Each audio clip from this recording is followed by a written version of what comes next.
This lecture is going to be on water in the atmosphere, lab exercise 8 in your binders. It's important that you realize that we can't see water vapor, but we can feel it as humidity. The liquid form of water is so familiar to us that we just call it water. The solid form of water, which we just call ice, is common to us even in places where it's cold, where it's not cold enough to freeze, right? Equatorial locations don't really see a whole lot of ice unless they pay for it or create it themselves. But no matter what phase it's in, a water molecule is the same, an atom of oxygen with 2 atoms of hydrogen. Their energy, as exhibited by their speed of movement, is the only thing that makes them different in water's different phases. When we talk about conservation of energy, it's a very basic law, but it says that energy cannot be created or destroyed, but it can change form. When a water molecule slows down to change from a vapor to a liquid or ice, the kinetic energy of the movement changes into another form of energy in the form of heat. When water evaporates from a pond to become water vapor, heat energy becomes the kinetic energy of the added motion. To see how this works, imagine being outdoors on a hot day. To make this thought experiment even better, imagine that the humidity is low. As you exercise, you begin to sweat, but the sweat begins to disappear. What's happening? Well, the sweat, which is water, is evaporating into water vapor into the air. Your body's heat is supplying the energy needed to speed up the molecular motion of the sweat to turn it into vapor. This is latent heat, and the evaporated water is carrying it away from your body, cooling you off. Here's a picture of the different phases as a solid piece of ice would then melt into liquid, and then this liquid can then be added, have more heat, and it would then eventually turn into water vapor. We can look at the amount of calories, the amount of heat energy that goes from ice to melt into water is 80 calories, and that is the equivalent of going from a liquid back into freezing into that of a solid. Here we've got evaporation. It takes about 600 calories to go from a liquid to a vapor, or vapor back into condensation into a liquid. So it's important that we understand the caloric values as well. If I go from ice into a vapor itself is the process of sublimation, and water vapor to that of an ice is a form of deposition. And this is why during cold evenings you have frost on your windshields. Here's a graph that we should have been able to get close to it when we heated up. We started off with ice and we heated it up, we added heat to it. It didn't necessarily change its temperature. In this phase, it's heating up to 0, and then it takes a little while before it turns into a liquid. And this is where we see the phase changes. Here we see a phase change. We keep on adding heat to it, the water heats up, and then it takes a little while and before it becomes a gas into the water vapor.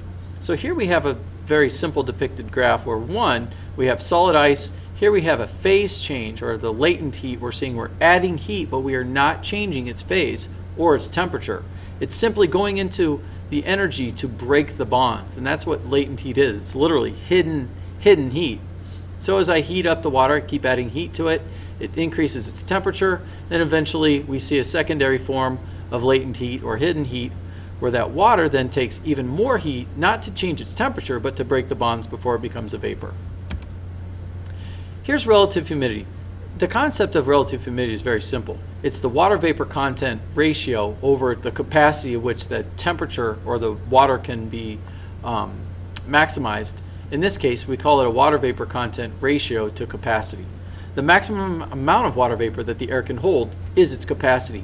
And this is just different data here that should be able to, and we've worked with this several times, so you should be able to make sense that warmer air can hold much more water vapor than cold air. So the inverse is true too. Cold air can hold way less, has a lower capacity than that of warm air.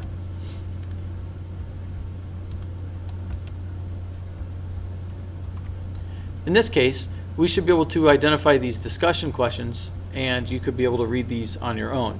I do want to look at this one here.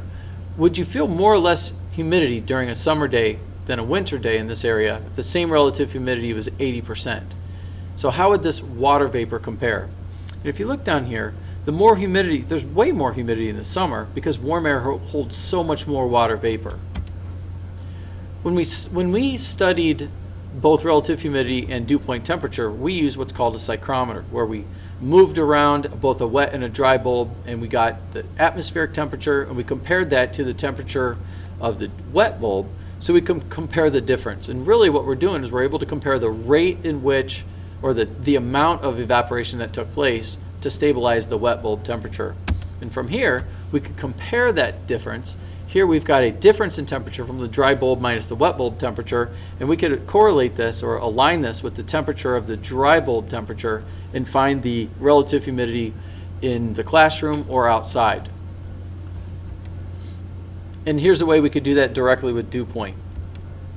I do want to make sure we're very clear with this concept of as air rises, it's cooling adiabatically, and we've used the lapse rate, both dry and wet rate. The dry rate we've defined as 10 degrees Celsius per 1,000 meters, and we've defined the wet rate as 5 degrees Celsius per 1,000 meters. Here we're identifying as air's rising. There's a lot, it cools, its dew point temperature is reached at some point. We call this the cloud line, and this temperature up until that point is the dry adiabatic lapse rate. But at this point, once it reaches this, it cools slower because it's at its condensation point. So moist air is going to cool a lot slower than drier air. And then here's an orographic barrier or boundary, a geologic feature of a mountain. As air rises above, as it's rising upwards, it's going to have certain characteristics at what we'll call mean sea level. In this case, has a temperature of 25 degrees C, relative humidity 50% 50%.